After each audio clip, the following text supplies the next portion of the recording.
નમસ્કાર દોસ્તો, મારું નામ ડૉક્ટર રમાશંકર યાદવ છે। હું અમદાવાદની મેન્ટલ હોસ્પિટલમાં સાયકેટ્રિક ડૉક્ટર તરીકે પ્રેક્ટિસ કરું છું અને આજે હું આપ સૌ સાથે વાત કરીશ બાળકોમાં ઓનલાઈન અભ્યાસની સાથે સાથે વર્તન સાથે જોડાયેલી કેટલીક ફરિયાદો થઈ ગઈ છે। આપણે જોયું કે છેલ્લા દોઢેક વર્ષમાં કોવિડ આવ્યા પછી અને ઓનલાઈન અભ્યાસના કારણે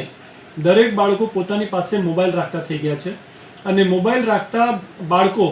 ઘણી વખત અને ઓનલાઈન અભ્યાસ સિવાય પણ મોબાઈલમાં ટાઈમપાસ કરતા હોય છે અને મોબાઈલમાં જુદી જુદી લિંક ઓપન કરે છે, જુદી જુદી સાઇટ ઓપન કરે છે અને ઘણા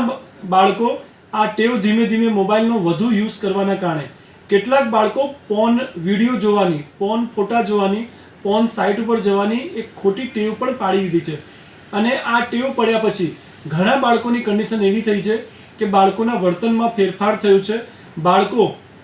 મોડે સુધી ખોટા વિડીયો જોતા હોય છે, ઘરમાં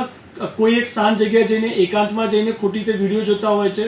બાળકોને ભણવામાંથી ધ્યાન અને ઓછું થઈ જાય છે, સ્ટડીમાં પરફોર્મન્સ બાળકનું ઘટી જાય છે, બાળકના પરિવારમાં વર્તનમાં ફેરફાર થઈ જાય છે। એટલે બાળકના વર્તન સાથે જોડાયેલી અભ્યાસમાં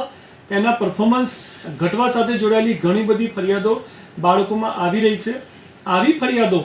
જો બાળકમાં ના થવી હોય તો એના માટે પરિવારમાં પેરેન્ટ્સે, માતા પિતાએ ખાસ ધ્યાન આપવું જોઈએ અને બાળક સાથે જો હૂંફ ભર્યા સંબંધો હોય, બાળક સાથે વાતચીત બરાબર થતી હોય, બાળકના પ્રશ્નો અને સમસ્યાઓ જો વાલી તરીકે આપણે ધ્યાન રાખીશું, બાળક સાથે એક પ્રોપર બોન્ડિંગ હશે, બાળકને એક સારું માહોલ મળશે, બાળકના મોબાઈલ યુઝ ઉપર થોડું રેસ્ટ્રિક્શન હશે, ક્યારે યુઝ કરવું, કેટલું યુઝ કરવું, મોબાઈલ સિવાય બીજી કઈ પ્રવૃત્તિમાં ધ્યાન આપવું, આવી નાની નાની બાબતે જો આપણે સૌ ધ્યાન આપીશું તો બાળકને એક ખોટી ટેવ નહીં પડે, ખોટા વર્તન સાથે જોડાયેલી ફરિયાદ નહીં રહે, બાળક ગેરમાર્ગે નહીં દોરાય અને બાળક ગેરમાર્ગે દોરાવાના કારણે જે પછી ફ્યુચરમાં ખોટા પ્રશ્નો ઉદ્ભવે છે, બાળકની જિંદગીમાં ખોટા કોમ્પ્લિકેશન કે ખોટા પ્રશ્નો ના થાય એ માટે વાલી તરીકે આપણે સૌએ આ બાબતો ખાસ કાળજી રાખવાની છે। મારી આપ સૌને આ સલાહ છે જે વાલી તરીકે આપ સૌ ફોલો કરશો એવી મને આશા છે।